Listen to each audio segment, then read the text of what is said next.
እንግዲህ ብልጽግና ፓርቲ የተቀበላት ኢትዮጵያ በተለይ የፖለቲካ ታሪክ አንዳንድ አካባቢዎች ላይ የፖለቲካ ትግልን ከወታደራዊ ኃይል ጋር አጣምሮ የሚሄዱ ኡሳቤ ያላቸው ኃይሎች ሲመራት የነበረበት ሀገር ነው።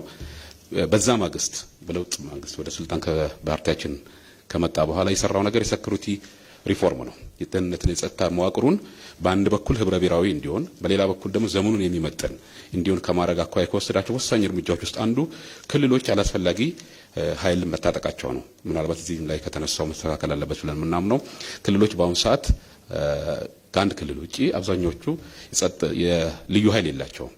ህገ መንግስትና ፌዴራል ስርዓቱ በሚፈቅደው ልክ ያህል የክልል መደበኛ ፖሊስ ነው ያላቸው። ሌሎችም ጉዳዮች ግን ቀደም የተነሳው በዚህ አጋጣሚ ማስተካከል ተወስዶ ሰፊ ሪፎርም በማድረግ የሀገር መከላከያ ሰራዊት ህብረ ብሔራዊ እንዲሆን ዘመኑን የሚመጥን የኢትዮጵያን ዳር ድንበርና የህዝቦችን ደህንነት በሚያረጋግጥ መልኩ ሪፎርሞች በስፋት እየሰራ ነው። ይሄን አጠናክረን እንቀጥላለን።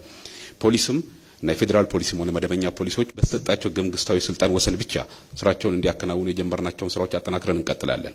ነገር ግን በኢትዮጵያ ሀገራችን ፖለቲካ ታሪክ ውስጥ የፖለቲካ ትግልን ከኃይል ጋር አማራጭ አድርጎ ይጠቀሙ የነበሩ ኃይሎችን እጅግ ሰላማዊ በሆነ መልኩ በውይይት በክልል አቅማቸው በሚመጥናቸው መልኩ የጀመርናቸውን ጥረቶች አጠናክረን ለማስቀጠል ኢትዮጵያ በፌዴራል ደረጃ በህግና ስልጣን የተሰጠው መንግስት ብቸኛ ስልጣንና የኃይል ተጠቃሚነትን የሚያረጋግጠውን መብት በሚያረጋግጥ መልኩ የህግ የበላይነት ለማረጋገጥ የጀመርናቸውን የሴኩሪቲ ሪፎርም ስራዎችን አጠናክረን በማስቀጠል የፌዴራሉ የደህንነትና የጸጥታ ተቋማት ተገቢ የሆነ ሀገርን መጠበቅ የሚያስችል አቅማቸውን ክልሎችን በተሰጣቸው ስልጣን እንዲሄዱ የጀመርናቸው ስራዎች መላው ህዝባችን የሚያውቀው ነው። ከዚህ በፊት ምን እንደነበሩ የፖለቲካ ጥገኝነት እንደነበራቸው ይታወቃል። አሁን ከፖለቲካ በጣም ገለልተኛ ሆኖ ስራዎች አሉ። እነዚህን ጅምር ስራዎችን እናጠናክራለን ብለን እናምናለን። ቀጣይ በአብላጫ ድምጽ አግኝተን ብንመረጥ